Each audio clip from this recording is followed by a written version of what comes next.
Hi, thanks for joining me today. My name's Lori. I'm a 4-H educator in Monroe County, and today we're going to be talking about some biking basics. May has arrived in upstate New York. The temperatures are finally rising and it's a great time to get outside. What better way to get outside and get some exercise than biking? Biking can be done with the whole family. So today we're just going to talk about some bike safety tips so we can all have fun while out on the road or trail. First off, we're going to talk about the helmet. So you're ready to ride. So the first thing when you want to be safe when riding a bike is to remember to wear a helmet. Everyone should wear a helmet. A helmet protects your head and brain from injury in case of an accident. In New York State, anyone ages 14 and under legally has to wear a helmet.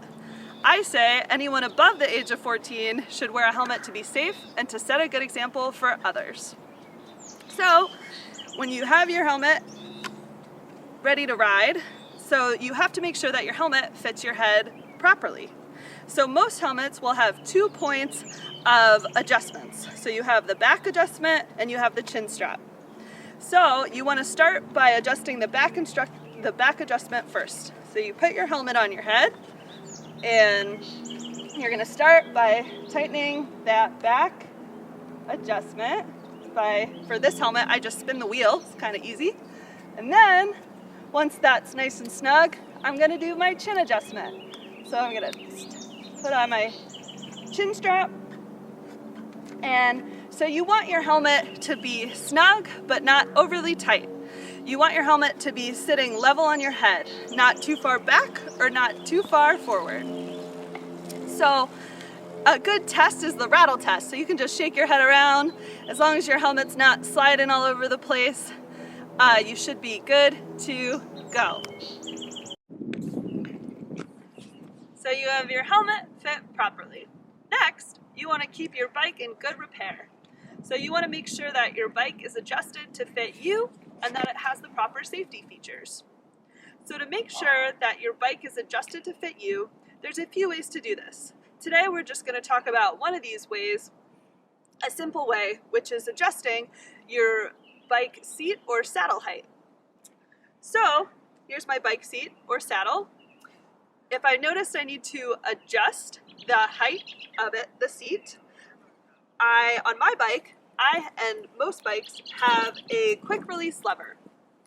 So to adjust the seat height, I'm going to open this quick release, and now as you can see it's loose and my bike seat can move. So I'm going to make the necessary adjustment and tighten back the quick release. Once you've made your adjustment, now how do you know if it's the right height? You're not going to know just by standing here. You need to test it when riding. So when you're riding your bike, you want to have a slight bend at the knee and you want to just make sure it feels good, your height.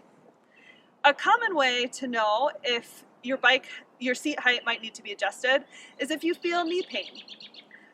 If you have knee pain in the front of your knee, that could mean your seat's too low. If you have knee pain in the back of your knee, that could mean your seat might be a little too high. So I recommend just making some little adjustments as you ride to find that good, comfortable fit. Okay, so your bike's been adjusted to fit you. Next, I want to point out some features that all bikes should have that keep you safe on the trail. So it's important when riding that bikes, pedestrians, and cars can see you. So for good visibility, all bikes have reflectors. Sometimes there can be in different spots. So on my bike, I have reflector on my front wheel, on my back wheel. I have a reflector on my seat post. I have reflectors on my pedals. Next, you also want people to be able to hear you. A bike bell can be used for that, or your voice. It's important on your bike to have good working brakes that will help you stop. I have front and rear brakes on this bike. And so you have all the correct features, so anytime before you ride, you always want to check your brakes and you want to check your tires to make sure they're in good condition before you ride. So you're ready to ride. To share the trail successfully, here are some tips to think about. You want to always obey all traffic signs and signals. On the road and on the trail, the pedestrian has the right of way. Bicyclists and cars must yield to the right of way to a pedestrian. On the trail, it is good etiquette to let pedestrians and other bicyclists know when you will pass them. This can be done using a bell or your voice. You can use the phrase, "on your left," if you're passing on the left, or "on your right," if you're passing on the right. When on the road, you want to ride your bike with traffic. In New York State, the law requires that bicyclists ride with traffic. Riding with traffic makes bicyclists more visible and your movements more predictable to cars. When turning on the road, it is important to make the correct signal to let cars know which way you are turning. To indicate a left turn, extend the left hand and arm to the left horizontally. Here you can see me making a left turn. So I pull up to the intersection, I put my foot on the ground to indicate a full stop. I see a car's coming to the intersection, so I make eye contact with that driver, continue signaling, and finish the turn. Right turns. To make a right turn, you have two options. You can extend the right hand and arm to the right horizontally, or you can extend the left arm and hand horizontally and bend it up at the elbow. Here, you can see me doing the second option. So I'm pulling up to that intersection, signaling my right turn, made a full stop, and now I am making a right through the intersection. So what if you need to simply stop at an intersection? To signal you are stopping, extend the left hand and arm down and face your palm to the driver or cyclist behind you. Here you can see me demonstrating this. So I'm riding up to the stop sign and making the motion. I've come to a full stop, and then I continue to ride straight through the intersection.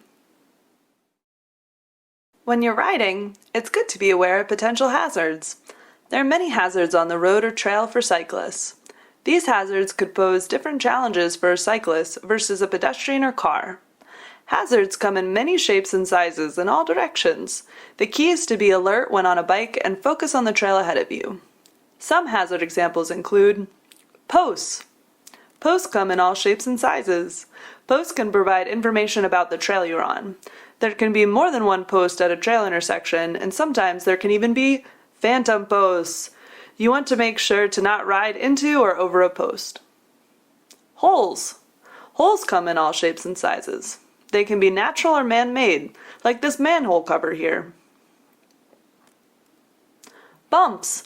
Much like holes, bumps can be natural, like tree roots penetrating through paved trail, or man-made, such as this construction site and raised sidewalk square. Trail design can be tricky too. Trails can have blind corners. When approaching a blind corner, it's a good idea to shout or ring your bell to let other people know you're there. This is a nice example where the blind corner is marked. Blind corners may not always be marked. When in doubt, just ring your bell. Trails can also narrow unexpectedly, and you want to make sure you do not end up in the grass. Animals. Wildlife may be visiting the trail, and it's best to let them pass or go around them. The cyclist in this photo has chosen to go around the geese family. Special word of advice on geese: give them space! Especially in spring when baby geese arrive on the scene. They can be extraterritorial and feisty. Lastly, don't be your own hazard. Remember to always bring water on your ride and dress for the weather. Roll up your pant legs if you're wearing flowy pants, as you would not want your pants to get caught on the pedals or chain. That's it, folks. Happy riding! Thanks for watching. Please check out these resources for additional information. Stay safe and have fun!